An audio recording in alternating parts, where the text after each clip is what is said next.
Pernah kebayang nggak? Zaman dulu banget, jauh sebelum ada novel modern, nenek moyang kita dengerin atau baca cerita apa ya buat hiburan?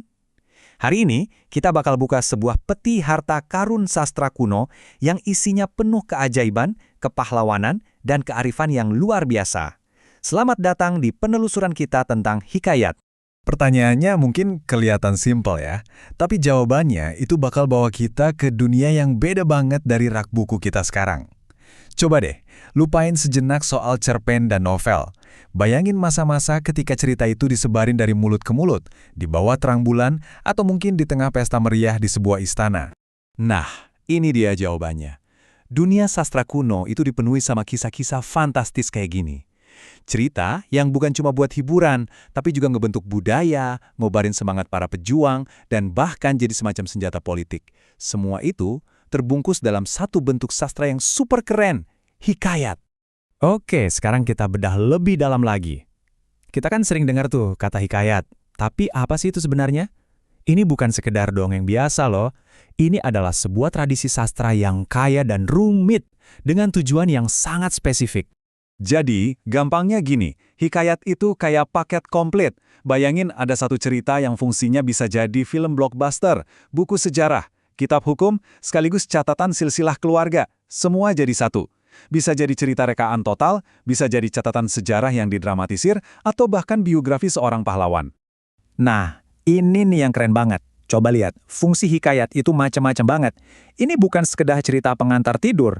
Sebuah hikayat bisa dibacain buat membangkitkan semangat pasukan sebelum perang, atau buat pamer kehebatan sebuah kerajaan biar musuh mikir dua kali sebelum nyerang. Jadi, ini tuh alat sosial, politik, sekaligus budaya. Terus, apa sih yang bikin sebuah cerita bisa kita sebut sebagai hikayat? Ada beberapa karakteristik unik yang jadi semacam resep rahasia atau DNA-nya. Yuk kita bongkar satu persatu bahan utamanya.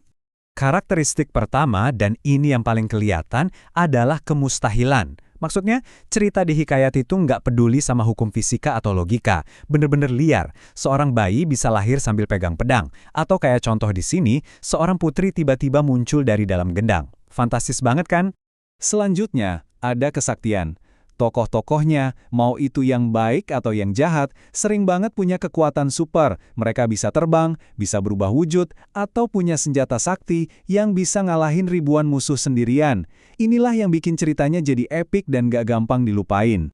Dan tabel ini ngejelasin 3 fitur penting lainnya dengan gampang banget. Istana sentris itu artinya latar ceritanya ya seputar kehidupan istana. Mirip-mirip lah sama drama intrik kerajaan zaman sekarang. Arkais artinya pakai bahasa Melayu kuno yang udah jarang kita dengar. Bayangin aja kayak kita coba baca naskah Shakespeare. Dan anonim artinya kita sering nggak tahu siapa penulisnya, persis kayak lagu-lagu rakyat yang diwariskan turun-temurun. Dua bahan terakhir ini saling nyambung. Statis itu maksudnya polanya seringkali mirip-mirip antara satu hikayat dengan yang lain. Kedengarannya mungkin agak bosenin ya, tapi ada tujuannya. Karena fokus utamanya adalah edukatif. Setiap hikayat, sefantastis apapun ceritanya, selalu disisipin amanat dan pelajaran berharga tentang kebaikan, keberanian, dan nilai-nilai penting dalam hidup.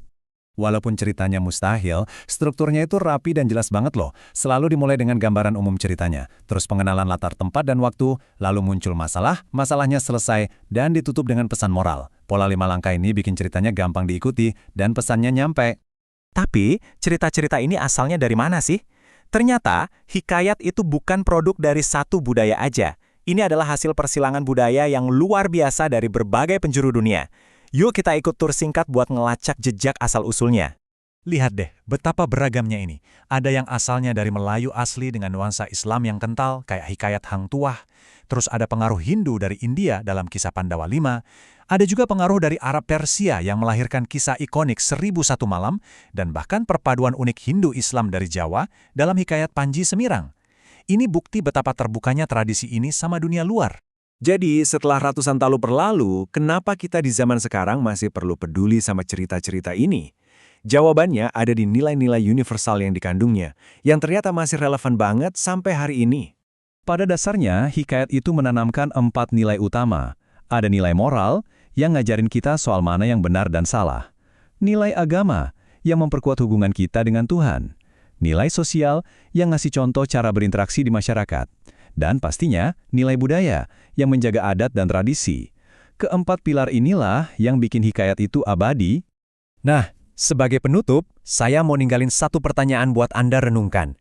Hikayat adalah cara generasi dulu mengabadikan pahlawan, nilai-nilai, dan bahkan ketakutan mereka. Sekarang, giliran kita. Dari semua film, buku, dan legenda urban zaman kita, kira-kira cerita mana ya yang cukup kuat buat jadi hikayat di masa depan? Sebuah bahan renungan yang menarik, bukan?